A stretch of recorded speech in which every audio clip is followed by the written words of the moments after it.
What it is and what's good, y'all? Welcome back to 280 the podcast that goes beyond the tweets. I'm your host, Los Def. And if you're unfamiliar with the platform, this is a cool podcast where we have exclusive interviews with artists, entrepreneurs, creatives of all sorts. We have real good conversations, man, about just social media, entertainment of all sorts, whether it's sports, music, movies, TV shows, and things like that, man. I like to thank the listeners. I like to thank the viewers, man. You know, if you haven't been here before, I like you hit the subscribe button. If you're listening to this for the first time, you know me, add this to your favorite podcast on Apple Podcasts, Spotify, and any other major, most major platforms where you stream podcasts, man. So, so I miss y'all, man. I feel like it's been a while since I recorded, especially in my home. You know what I mean? In the home studio. It's been a little bit since I've been back here. June has been crazy, man. This summer has been treating me pretty well though, but June was crazy. Was a crazy month, man. And last week, man, was the first time in 66 episodes, and we talking about, it's actually 65 weeks straight because I did 2 episodes in 1 week, but it was 66 straight episodes. I didn't miss a week, and my streak finally got broken, man. So I got to tell y'all about that, though, man. I had this crazy summer job. Like, it's insane, man. And I want to get into that another time. But June was wild because I did a lot of content, you know, in June. I did a couple interviews, a couple, you know, Zoom interviews and things like that. But then I also went to a couple live events.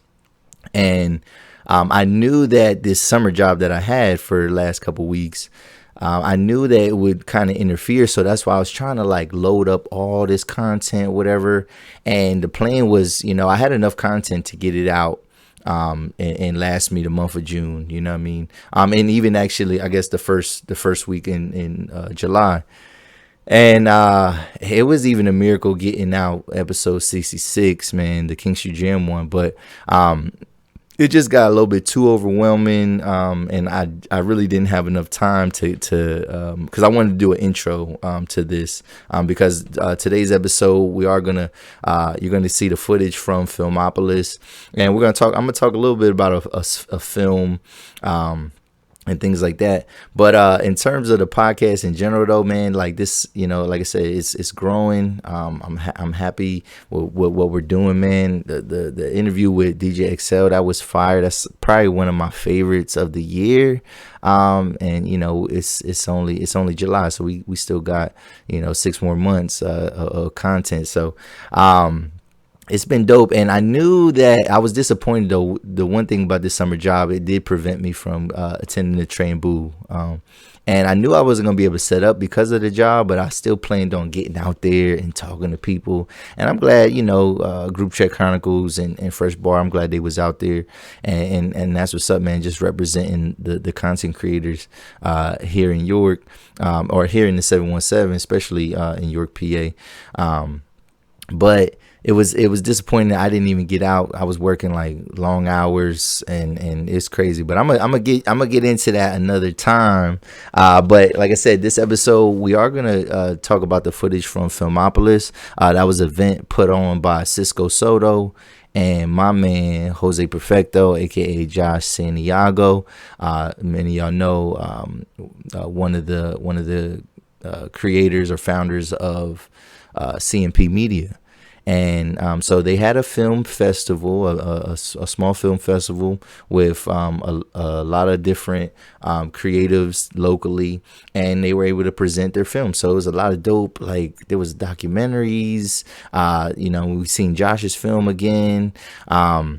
What else did we see? There was a dope comedy show. There was like horror films. It was crazy. It was pretty dope. And they already lined up for part 2 in October, and you're gonna hear that in some of these interviews as we get through whatever.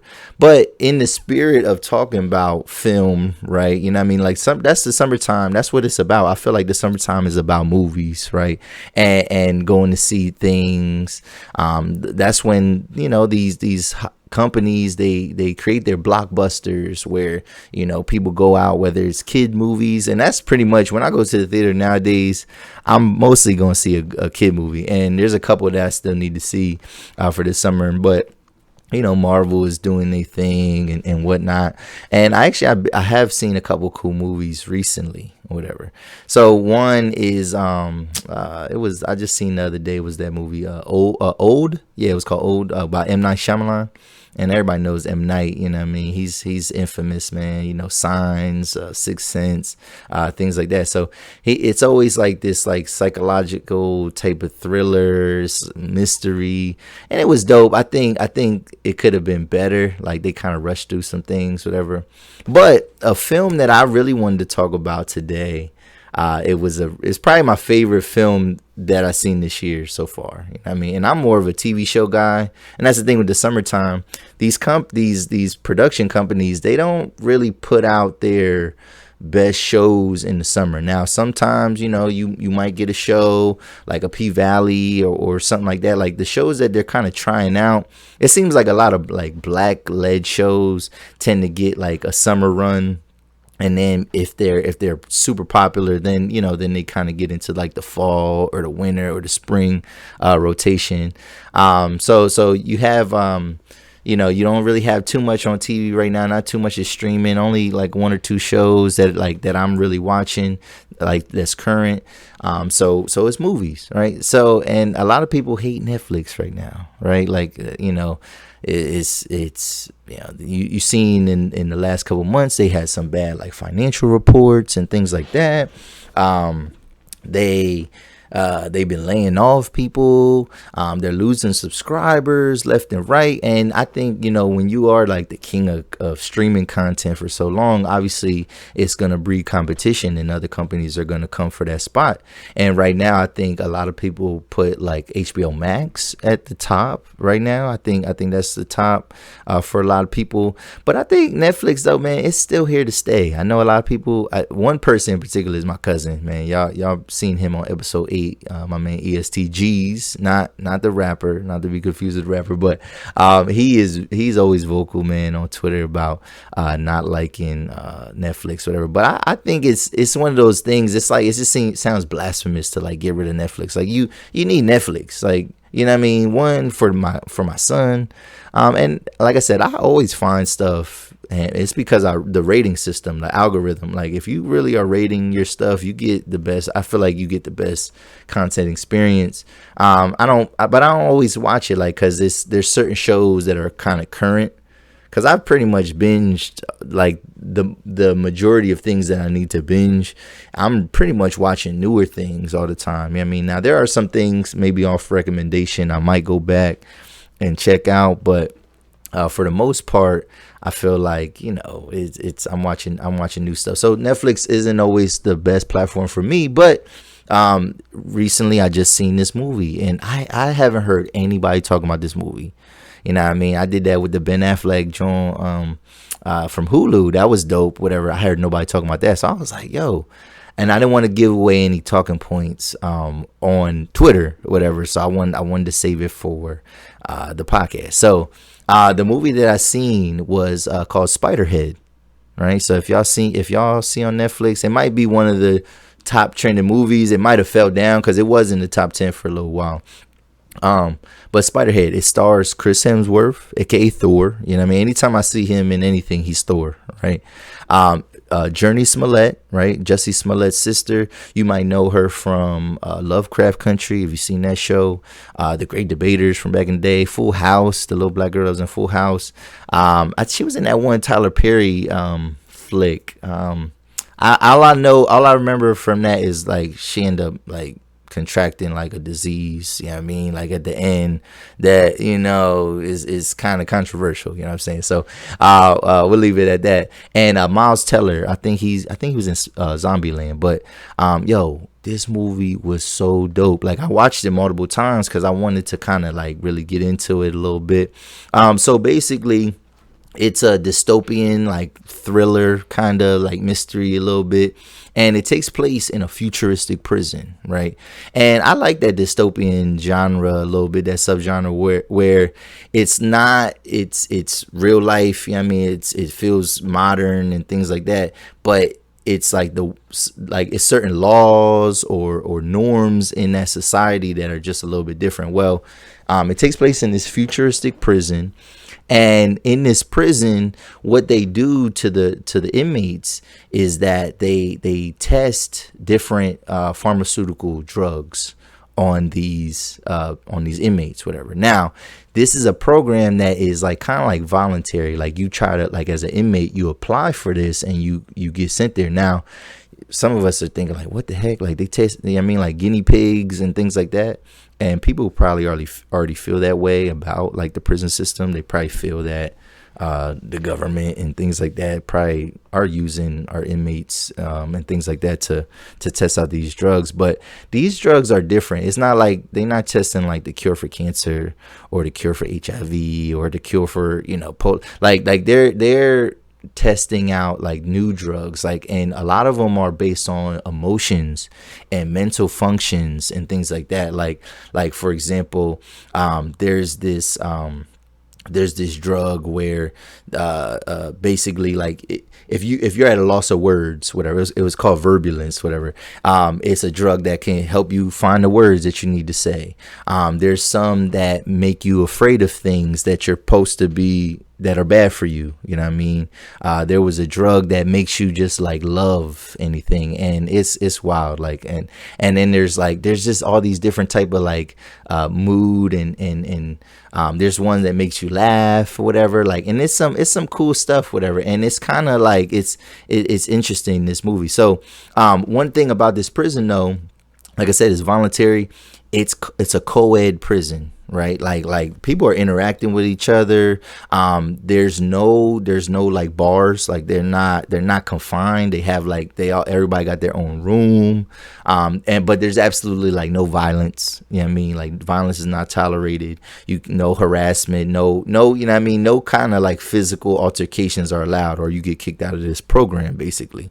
But like they're trying these drugs out, and it's just wild because it's like, it makes you think like, would you be willing to, I guess the question that I have for you all is like, you know what I mean, do you think inmates, like especially like maybe inmates that, you know, had like extremely long sentences, do you think they would volunteer themselves for these type of things, right? Like to almost, yeah, like to be a guinea pig for some type of mental health or mood type of pharmaceutical drug, you know what I mean? It's one of those movies that you might want to watch more than once, whatever. And I caught so much stuff the second time. And like, you know, the antagonist is gonna be Thor. I mean, I'll tell you that. That's the only, I mean, he's the antagonist, and he's good, man. Like he's a good actor, man. Like he really is. Like, even though I look at him as that, like as Thor,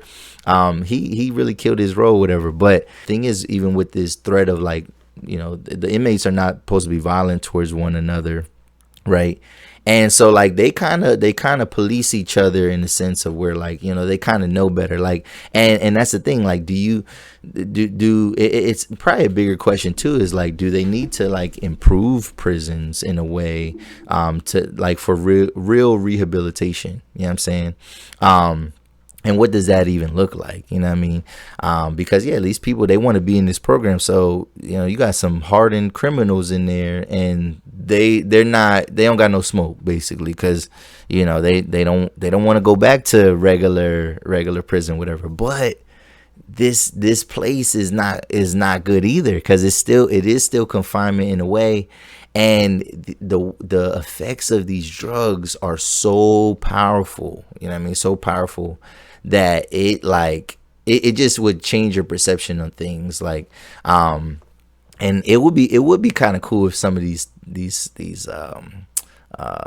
remedies or these pharmaceuticals actually existed, but it's like so dangerous because it literally changes your perception on a lot of things. You know what I mean? I think one of the things though with this is that like it makes you think about just that industry in general, and when certain people or certain entities get their hands on these type of things, are they going to use them for good? You know what I mean? Or are they going to use them as a weapon, so to speak? Because there were some things on there where it's like, yeah, you can give this to somebody that maybe they have a hard time. Like I think about the one with the love. You know what I mean? Maybe you keep having issues in your household where, you know what I mean, like your partner becomes less attractive to you, right? You know what I'm saying? And you know, we talk about divorce and stuff like that on this podcast. And just imagine if like you could take a drug that would make you like enamored with that person, like all over again, almost like love at first sight or whatever.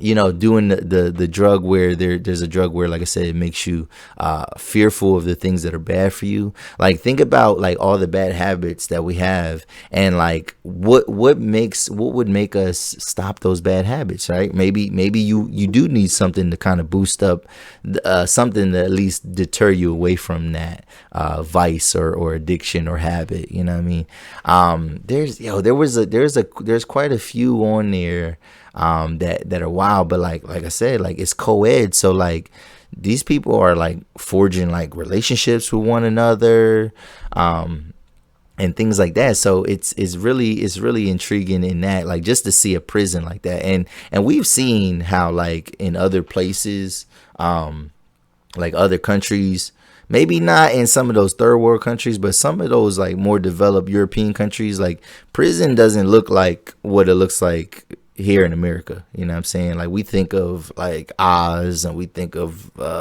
just 60 Days In. Like we think of like the hard and the toughest things, whatever, and violence and gangs and drugs and all that. But like wouldn't it be kind of cool, like, I mean, wouldn't it be kind of cool if maybe all prisons were kind of like this one on Spiderhead? That's what I want y'all. I want y'all to see it, and I want y'all to chime in and tell me what y'all think about it, man. So y'all gotta watch it, yo. Y'all gotta watch. It's such a dope movie. And yeah, it's a nice little, like, I guess, yeah, it's kind of like plot twists or whatever at the end and things like that. Well, in the middle, obviously there's a big plot twist and a big reveal. And it's just wild, man. Like what it makes you wonder, like, are they working on stuff like this already? You know what I mean? And who gets to try this stuff out? You know what I mean? And is it unethical to try stuff like that out on inmates? You know what I mean? Even if they are voluntarily participating, even if they are signing up and getting approved for it, is it kind of shady or unethical for that to kind of happen? I don't know. So, but you gotta watch it to see what I'm kind of talking about. I don't want to give too much of it away, but like I said, it's a real well done movie. It's about hour 40 minutes, maybe a little longer than that, hour 45, and it's, yeah, like I said, it's worth watching more than once as well. Good for a date night, I guess. You know what I mean? Good for a Netflix and chill, or just on some, you're by yourself type of thing, whatever. That's that on movies. Again, we're gonna switch the content over to our interviews from Filmopolis. You're gonna see me talk to a woman that made a comedy. You're gonna see a man that made an animated film, a guy that made a documentary about showgirls, like, you know what I mean, my boy Freddie Graves, like he was talking, man. And we even got like Richard Craighead on here, talking about a documentary that he was a part of and helped put together. So real dope event, man. I want to get into I might do another solo episode next week, just to because I got some things coming up, you know what I mean. I do got some artist interviews kind of on deck. and just other guest interviews on deck. And I got to kind of get back into like the swing of things because, like I said, this, and I want to tell you next time. I want to tell you about this summer job that I had, and like I wanted y'all to tell me about y'all worst, maybe your most chaotic job that you've ever had. You know what I'm saying? Because it's fortunate. Like I get a lot of free time, paid free time in the summer, and I'm always looking for ways to earn some extra money, but like. I don't know if it's worth it to do what I did this year. I don't know if it's worth it to do it again. So we'll get into that. But yeah, man, this is the 280 Plus podcast. It's your boy Lowe's Def. And enjoy the show. Get your popcorn ready, man. So all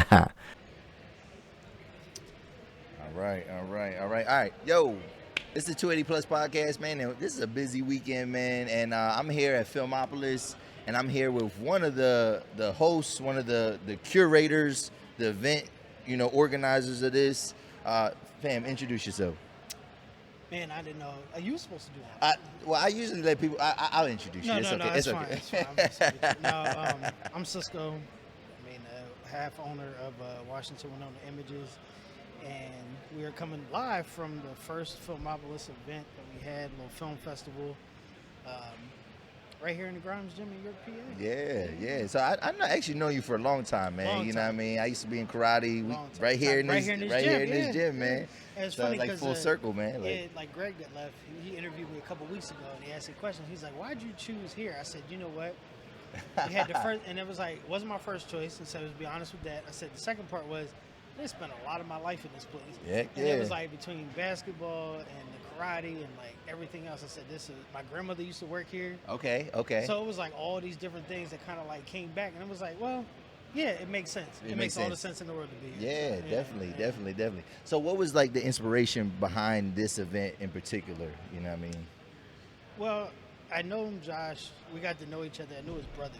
And about a year ago, they had a little program at the Parliament, and they showed the first documentary that we made as a company was the B.J. Walker story, which when you interviewed B.J. a couple months ago, we talked about that. Yes. And funny thing was, like, I never knew him, grew up with his brother, was around him all the time, and then we just kept talking about, like, we got to do something to, like, kind of bring this little community together that makes film.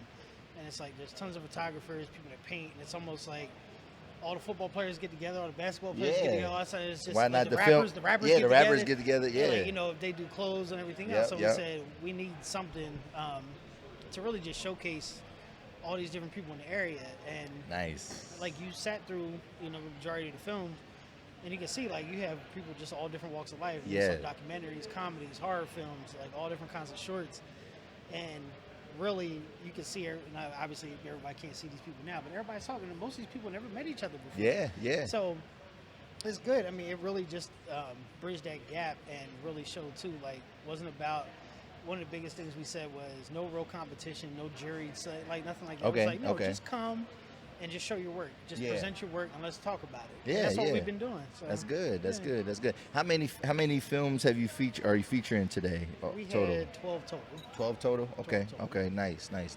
And do you have any of them stand out to you other than the ones that you worked on? Because I know you worked on a couple of them, but like any like favorites?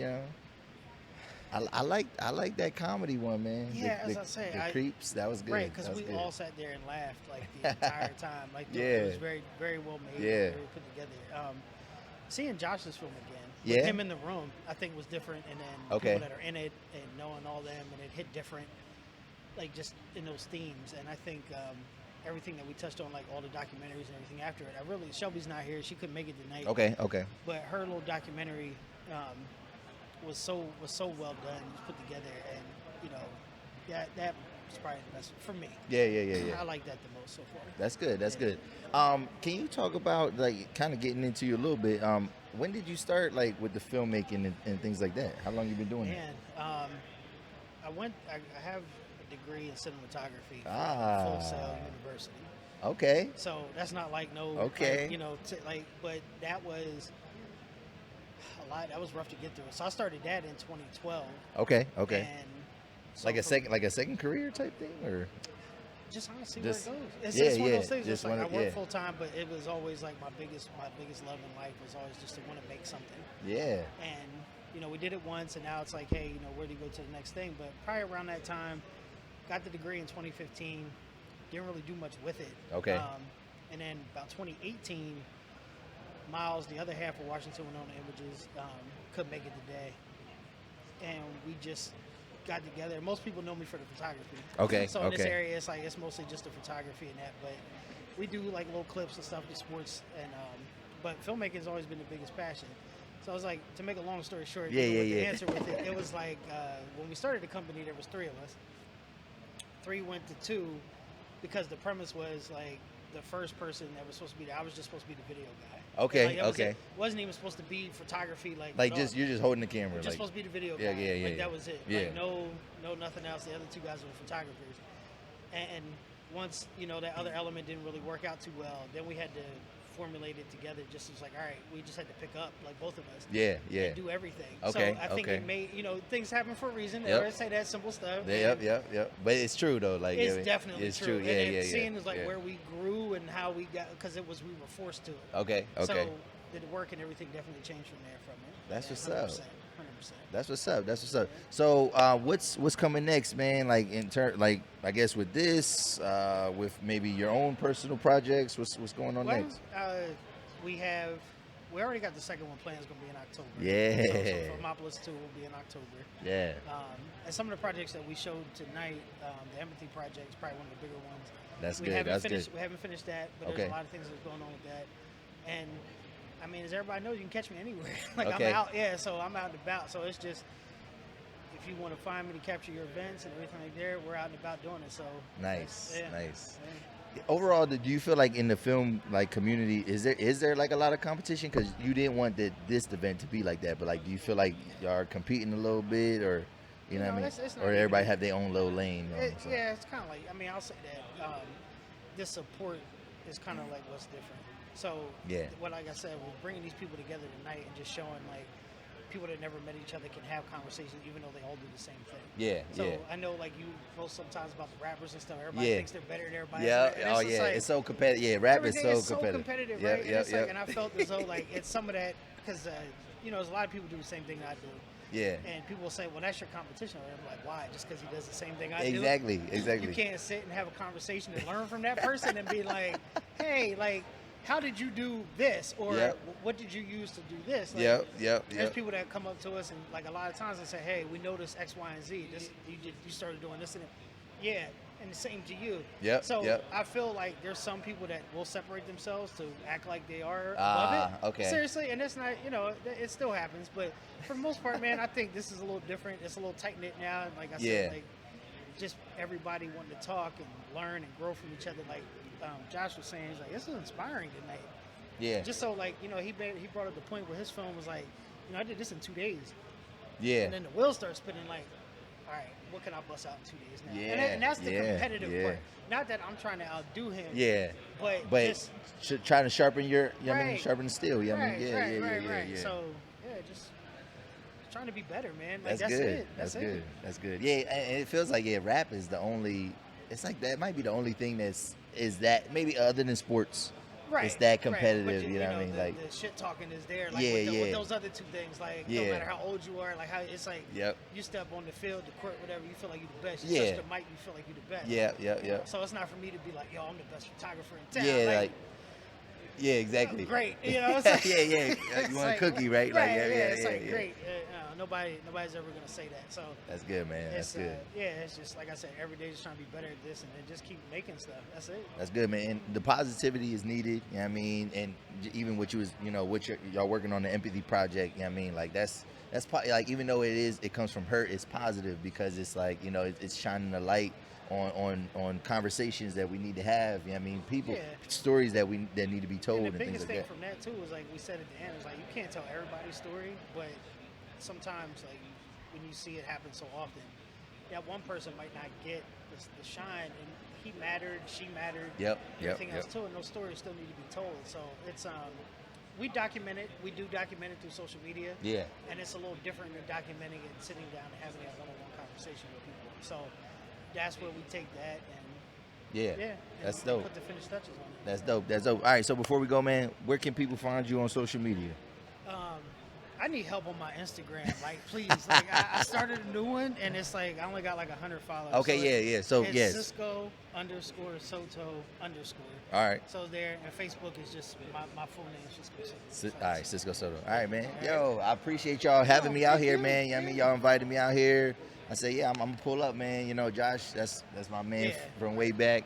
And you know, I'm just glad to kind of be a part of this. No, we appreciate you having us. Definitely, man. Definitely, man. Good to talk to you.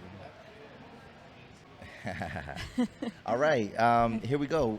This is the 280 Plus podcast, and we are here live in the flesh at Filmopolis, an event by my guy Josh Santiago, and I got one of the filmmakers here with us today. Introduce yourself, please. Hi, I'm Leah McKelvey, and I am the writer and one of the producers for the film C.R.E.E.P.S. Yes, and I had to say, I loved your short film. It was so funny.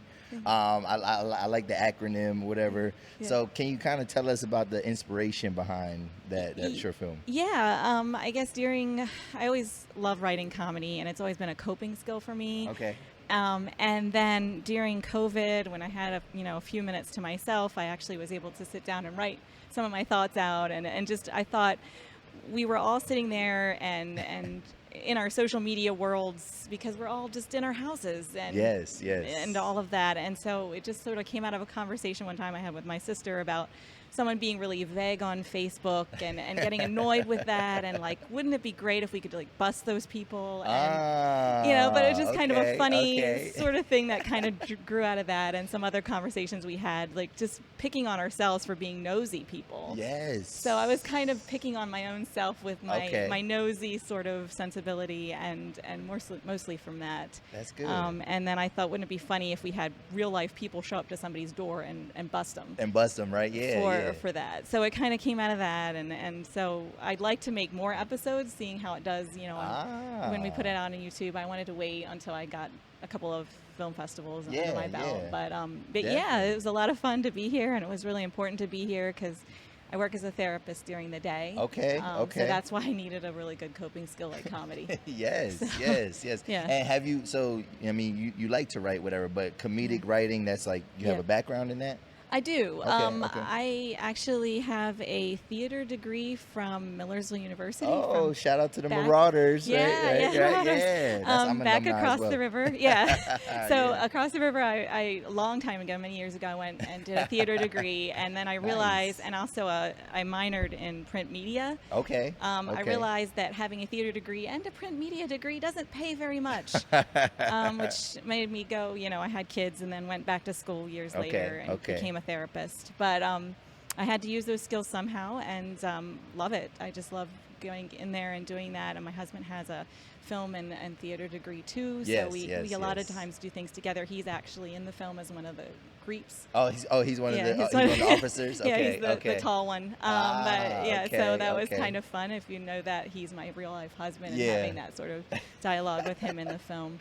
But yeah, so that's just something I love to do, is just comedy and having that background, and just loving to make people laugh. And I feel like if people can laugh half as much watching the films that we did making the films. And I have a couple of other ones. You can find some other, we have a film out on Amazon .com too, or Amazon Prime. We have a film out on Amazon Prime that's original, but that was a couple years ago. Nice. But if anybody can laugh from that, I mean, what brings people together more than laughter? Right, exactly. And so, the short film was just really telling, and I can relate to a lot of it, like just the nosy people, everybody wanting to know, every little detail about you, and then almost like feeling slighted because they're not getting all the information about you. You know what I mean? And I think we're all guilty of it at times.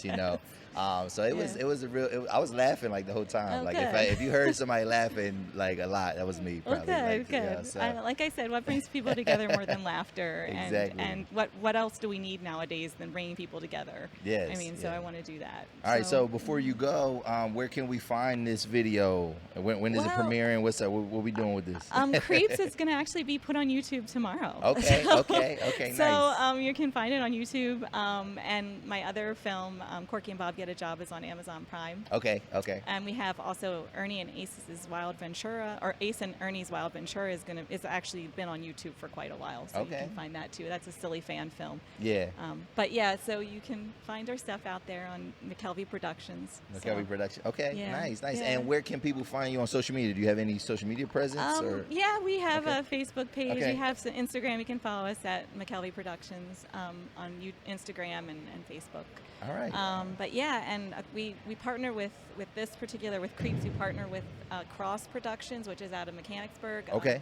My friend Brian is here, and when he read the script, I sent it to him. I had auditioned for him for something else that he did, and I didn't get that part. Okay. But we kept in contact, and then he was like, he put me in something else, a really small role in two of his productions, and then I sent him the script, and I said, "You're a better cameraman than we are. Can we do something?" And that's what film is. It's collaboration. Yeah. And so he did that for us. He read the script and he was like, "I get scripts all the time. I want to do this. This is really fun." And so we collaborated. And so that's what's cool about film, is it's a collaboration art. Exactly.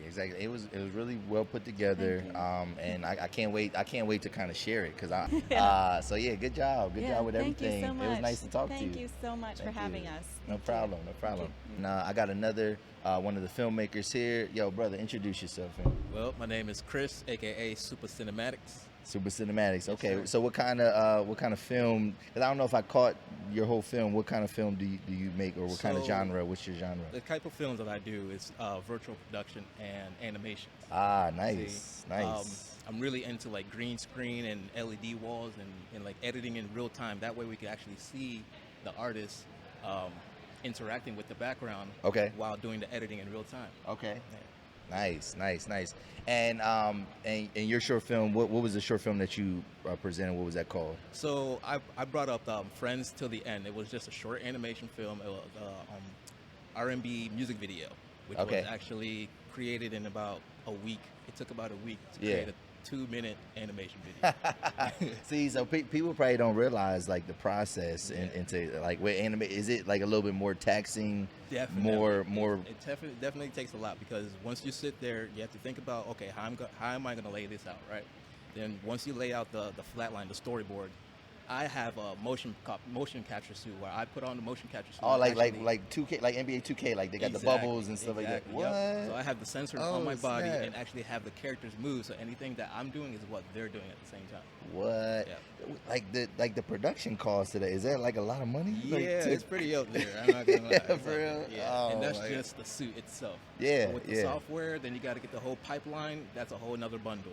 Wow, that's crazy. So what are like some of your inspirations, man, like to even like make film and things like that? Like, so some of my inspirations, like I really love big time films like Transformers or Matrix and stuff like that. Okay. Because they use a lot of virtual effects. Yes. And effects really sells the films. If you're engaged with the film because of how much explosions and so how you're a Michael Bay fan. Boom. Like that's going on. Like okay, that's good. And how long have you been making films now? So I've been making films for about 3 years now. 3 Not years? too long, but Okay. I'm still, getting my feet wet. Yeah. I'm in school right now for digital cinematography. Okay, So, nice. I'm still a baby to the game, but I am learning. That's good.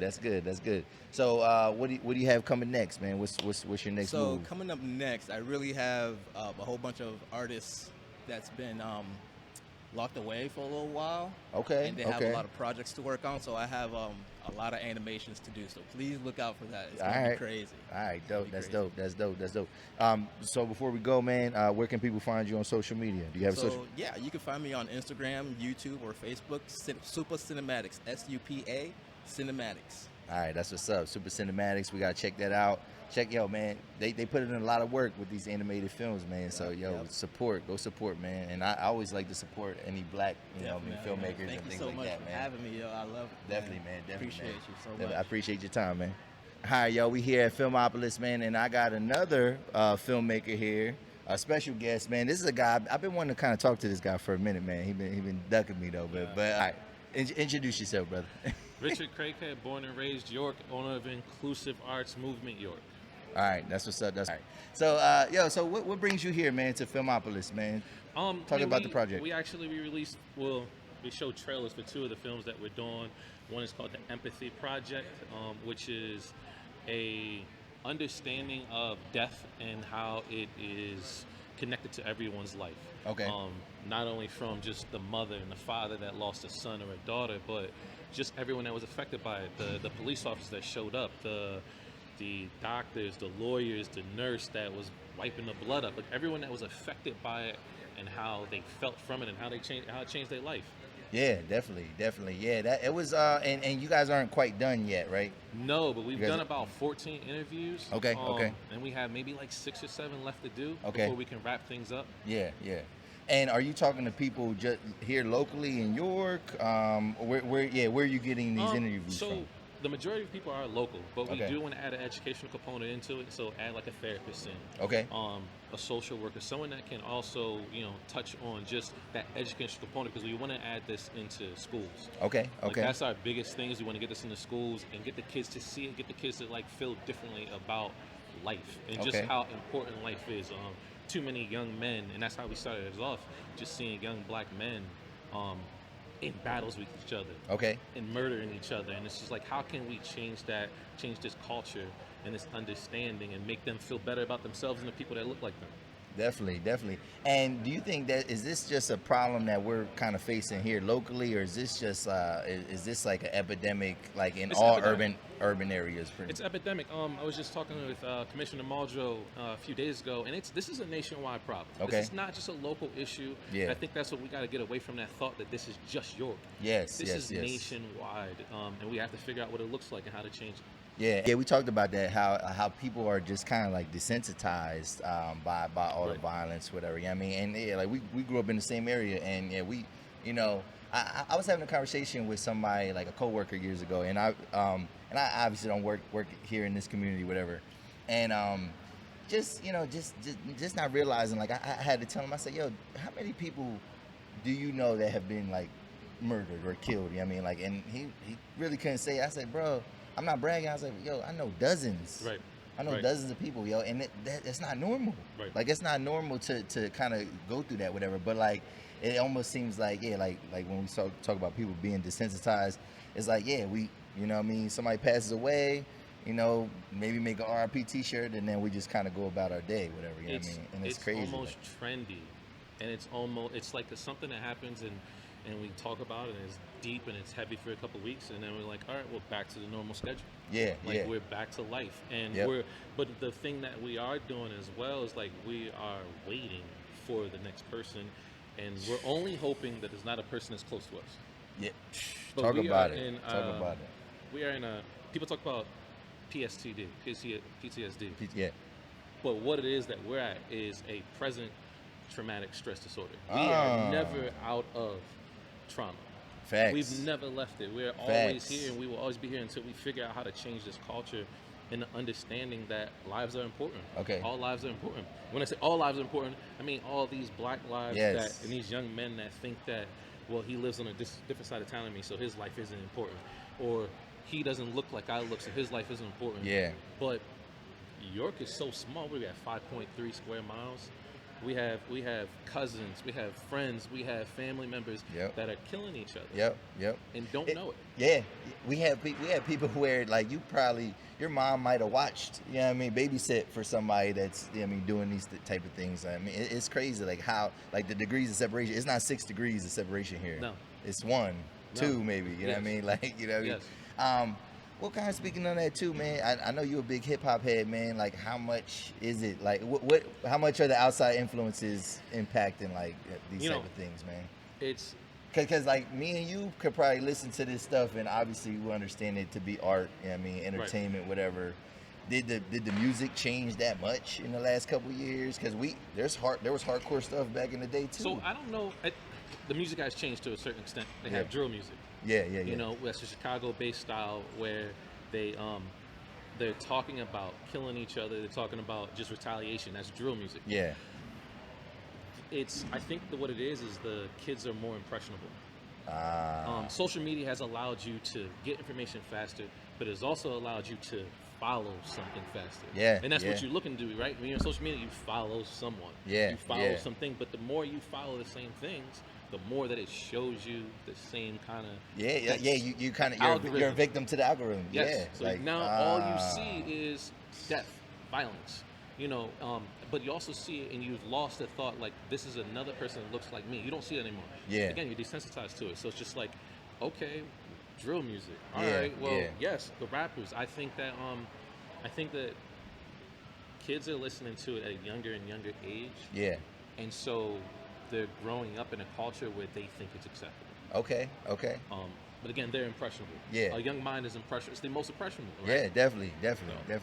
So, well, all right, and last thing with that, though, all right, so we talk about, you know, the kids being impressionable and things like that. So now, I mean, we have rappers that are starting to get indicted and getting in trouble for their lyrics. And there is a push to kind of, you know, get that type of stuff not be admissible in court, whatever. Like, how do you kind of feel about that? Do you feel like, is that a slippery slope down the wrong direction? Should we only look at that music as entertainment, or is there something to what you're saying as like kids are impressionable, like maybe you should be held accountable for the words that you use? I think that it's tough, right? Need to. I don't think that they should be indicted for it. I think rappers need to be more critical of what they say. Okay. That's fair. You know, because these rappers like don't. I think what we see is a lot of these like the drill rappers, but they're becoming more and more popular. And it's like you're saying something, you're speaking about something that's most of these guys, that's not their life. Yeah. They're not living it. It's entertainment. It's just entertainment. Yeah. But when you're telling a kid that again is impressionable that this is the life that I am living. Yep. And it's not. It's not. But they're in their head like, I mean, you remember WWE when you first started watching wrestling? You thought it was real. Yeah, you couldn't tell me it was fake. I remember the first. Exactly. Yeah, hurting yourself. And then you're like, oh, well, wait a minute. He pulled that punch. Like that's fake blood. That's ketchup. Yeah. So it's like we think it's real at that age. So they think it's real. They think that these guys is out doing these drug deals and these drive-by. They think they're rich. They're more wealthy than they are. They think they're more wealthy than what they are. I mean, everything. Everything. You know? But it's only entertainment. Yeah, you're doing some good work. What do you have coming next? What's next? Well, another project coming? It was another documentary that we showed, which is called I Am, and this is a portrait of black men. Okay. So what we did was we took the lives of 3 black men. One with a worldview. That's Brent Kingsley, where he's looking at life and the life of a black man, just that expanded version. Okay. Not that just like in the city version, the expanded version. We took the life of a man that is married with 2 kids, coaches football, owns his house. Okay. You know, just that quintessential view of what a man's supposed to be and how his life is supposed to end up, that American dream, right? Yeah. And then we took the life of a man that is on the fence. Like he could go left, but he can go right. But the thing about it, like all men can do these things, right? But all men aren't black men. And so it's that added level of just what you have to deal with, right? What we've always had to deal with. And it's not a political statement. It's a fact that this is the things that we have to deal with. And it's like, how do we explain these things? How do we remove these stereotypes? How do we explain like who we are and the ever evolving black man? So that's what we want to do with that one. That's hard. And you just said that, man. Like I think so many of us, especially here, like we grow up on the fence. I mean, like I know I was on the fence at one point in time. It's easy to go a certain way, and for a little while I was. You know what I mean? But I had other intentions and other plans, other ambitions and things like that. But that's deep, man. Yeah, that's deep. I like that.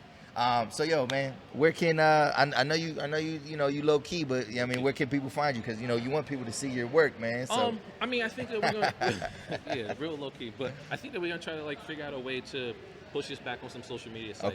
Okay. And hopefully we finish up this year so that we can either release at the end of the year or early next year. Both projects. Okay. So nice. I'll be around. All right, definitely, man. Definitely, but man. I appreciate you. I appreciate you, brother. Yeah, definitely, man. Definitely. I appreciate you, man. Thank you for your time, bro. Yeah, definitely. All right. That was good. All right, here we go, man. We here at Filmopolis, man, here at the Vonnie Grimes Gym. And I'm here with another one of our filmmakers. And, sir, can you introduce yourself? Sure. My name's Freddie Graves. I'm working on a project right now called Peeled. It's a documentary on traveling showgirls. Oh, yeah. Nice. Yeah, I kind of I caught a little bit of it, you know. I mean, I did see some women dancing, you know, and I was like, I didn't know how risque it was gonna get, whatever. You know, I probably should have had a warning, but like a disclaimer, right? Yeah. So what inspired? Well, first of all, let's backtrack. Like, how long have you been doing film? How long have you been filmmaking? Since about 2005. Okay. Yeah. I did my first ultra low budget first feature. Okay. It was about a couple who were kind of having trouble. Okay. And I wanted to throw them into chaos. So okay. I think the most chaotic place I've ever heard of was Burning Man Festival. Okay. So my producer got permission from Burning Man to let us film there. So casting crew got in the and that's in California, right? That is in Nevada. Okay. Black In the Rock. desert. Yeah. It's right up from the idea, it's a blank canvas. Yeah.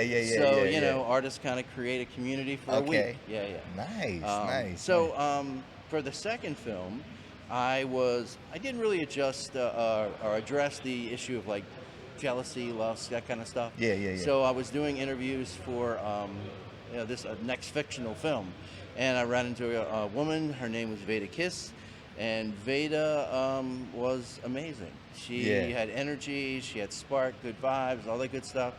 And then I thought, wait, I may have found my character. Yeah. So I interviewed her again in Baltimore. Okay. Because she's from Easton. Okay. And then, we interviewed her. She set us up with a whole bunch of other people. Okay. And then she's like, oh, you're going to come see my show, right? I made the finals. It's like, sure, whatever that means. Yeah. So, and then we were backstage on one of the biggest competition on the East Coast. Yeah. We were embraced by this community. Yeah. And everyone was like, wait till you hear my story. Yeah. So the narrative just kind of turned into a documentary. Okay. And when you say competition, you were talking about like a showgirl competition? Showgirl competition. Showgirl competition. Yeah. Okay. So what's the difference between a showgirl and like exotic dancer or stripper? Like what's the terminology? What's the difference? Two different things. Okay. Yeah. Tell us. Yeah. Educate us. There's a major difference between what they call a house girl. Okay. That's a regular stripper. Okay. And then what's called a featured entertainer. Oh. A featured entertainer is a showgirl who oftentimes is brought in for a weekend. Okay. To be like the headliner, so to speak. Yeah. They also do corporate events. They also do, all different kind of events, shows and stuff like that. Okay. They're not always in a club. Okay. And a lot of people we found enter through many different pathways to be a featured entertainer. Okay. You don't have to be a house girl stripper. Some do, because they'll have a feature come in and be like, oh my God. Yeah. I can do that, you know? But some come from the circus. Sideshow circus is a lot of acrobatics, a lot of trapeze, a lot of, what they call lyra with the hoop, that kind of stuff, right? A lot of firework. Yes. People have grinders, they do all the sideshow circus, they, snap mouse traps on their body and sword swallowing and all kinds of stuff. Yeah. But each performer brings their own personality to their act. Okay. So essentially it is a 15-minute performance. Yeah. But it's more theatrical. So you have costumes that often cost a couple grand a piece. Okay. There's the props. Okay. There's sets. They create a set. There's music mixes that need to be choreographed too. Okay. So it's a production, more of a production, exactly. as opposed to just putting on some music. And doing your thing, whatever. Exactly. Okay. So essentially what they want is a little play. Okay. And what the judges are looking for is a character that evolves over these 3 songs. Okay. So you're creating a story that you need to tell in your performance in 15 minutes. Wow. Yeah. So how popular is this? Is this like, because I feel like I haven't heard of this. You know what I mean? Is this a dying genre almost, or is it? Are you trying to revive it with your documentary over there? I don't have that power. I would love to introduce the world to to this art form, really. That's good. And most of the times, like, they have to perform in like clubs and stuff. Okay. So that's where the venue is. Yeah. So, but and a lot of clubs don't book features because they're more expensive. Yeah. You're paying for them to come out, and you're paying for them. You're paying their travel. You're paying their hotel. You're paying for the shows. Yeah. So it's cheaper just to run your club. But, But it is it's still a thing. I mean, it's definitely, we can't keep up with all the competitions. Oh, okay. I mean, we've been to Vegas, we've been to West Palm Beach. Yeah. We've been to Canada. Yeah. North American Sugar Festival. We've been to that's good. Stripper Olympics in in Louisiana. Like, a lot of these competitions travel. Yeah, okay. Different cities. Okay. So like just earlier this year I was in Dallas. Yeah. And just got back from Huntsville, Alabama. Okay. So it's a strange subculture Yeah. that a lot of people don't know about. Yeah. But we're hoping to change that. Okay, that's good, man. That's real interesting. That's real interesting. Do you date women in this? No, I'm not that dumb. Well, I mean, no. Okay. You don't mix business with pleasure. Never. Okay. I mean, that'd be pretty dumb. All right. You know what I mean? But music producers, date their singers all the time. Yeah, it's pretty dumb too. I mean, can you imagine investing all this in a project? Yeah. And then blowing it by. Yeah, like, you know what I mean? Yeah, you burn a bridge that easily with a broken heart, right? Yeah, I mean, exactly. that's good. That's good. No. It's business. That's it. It's business. That's it. But okay. it is a job as far as trying to represent people. Okay. I mean, talking about their lives. I mean, they let us into their lives. They tell us their stories about relationships and their husbands and their kids and their or we've been to people's houses and seen their pets. Oh, so you get really intimate, absolutely. I mean, we really want in them depth. to tell their story. Ah. How they got there. Kind of like back in the day, HBO used to do like Cat House and stuff like that. They used to do real sick, like that type of stuff. That documentaries, like. I don't know. I ever saw. Oh, you never seen none of those stuff. See, I wasn't allowed to watch this stuff. I was a young boy, just like sneaking it. Just trying to let them say, tell their story. Okay. I mean, but we ask questions about, how do they feel about their job from a feminist perspective? And what are the hassles of relationships? Yeah. How do because these women don't, they probably have some issues, like, you know what I mean? Like, some do, of course. I mean, that's kind of natural. And then,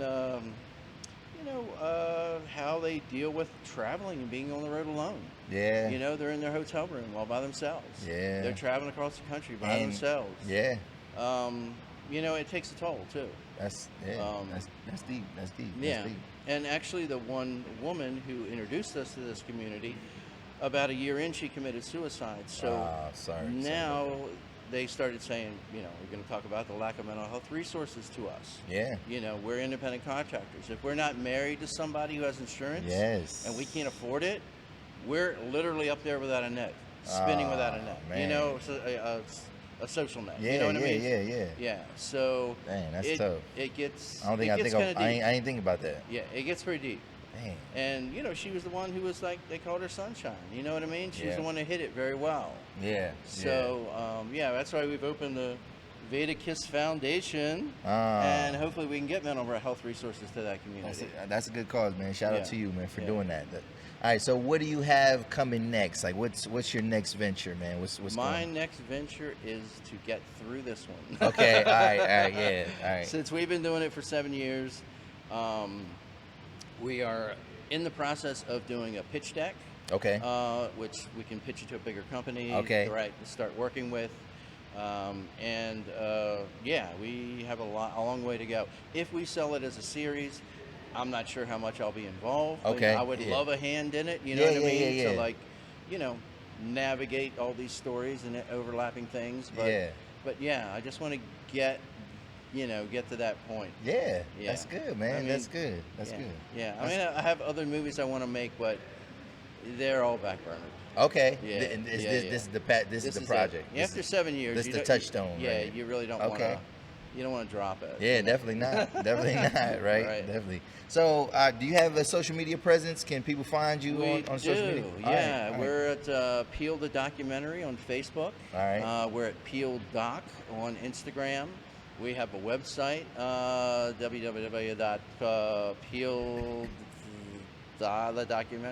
Peel Doc. Sorry. It's okay. It's okay. Yeah, you'll find us. Yeah. But yeah, that's where you can find us right now. That's good, man. That's good. Yo, it's good talking to you, Freddie Graves. Yeah, man, Carlos. Yes, nice to meet you, man. Thank you for the opportunity. No problem, man. No problem. Yeah, this is my brother. Yo, this is my guy right here. What's goody? Hey, yo, man. It's the 280 Plus podcast. We here with half of C&P Media, man. He invited me out to Filmopolis here at Vonnie Grimes Gym, man. Yo, brother. Yeah, I mean, I'm gonna introduce you, man. This is my man, Jose Perfecto, aka Josh Santiago. Let's go. You know what I'm saying? Yo, brother, how you doing, man? I'm good, man. Yeah? I'm blessed. You are blessed, man. I'm blessed, man. You are blessed, man. Yeah, I mean, if y'all recognize his face, obviously locally, I mean, my man makes moves, whatever. But he was on episode 5. I mean, for my audience, he was on episode 5 of the 280 Plus. That was a long time ago, man. Yeah, that was last year, man. So this is the first time you made it back. You know what I mean? Yeah. You know, in that year, you premiered your film. Yes. You know what I mean? That was one of the best events I've been to, man, in a long time, bro. Thank you. Yeah, I mean, and also too is a good excuse to get a tailored suit, man. You know what I mean? Because your boy was looking fly, man. Yeah, you was, man. Everybody was looking good, man. That was a good event, man. That was a good night, bro. Definitely, man. I had a real good night. I was so tired afterwards, though. Yeah. I couldn't even make it to the after party or nothing, man. Josh ain't never been the type to party with us for real. He ain't. Even from high school, man. I used to see y'all going to the Princess Street Center. Yep. All right, bros. I see y'all tomorrow. And it probably was a good decision because, like, there was always a lot of stuff happening at those, like, parties and things like that, man. So tell us about this event, man. What was this? What was the inspiration? How did it come about? Well, me and Cisco, he actually came up to me. Okay. Hey, man, we need a community of filmmakers. I know there's a lot of people that make films in York County. Yeah. And surrounding areas, just 717 period. Yo, let's bring all of them together. Let's show our films and then let's just network. Yeah. Yo, that's a dope idea. Yeah. I'll reach out to the people I know.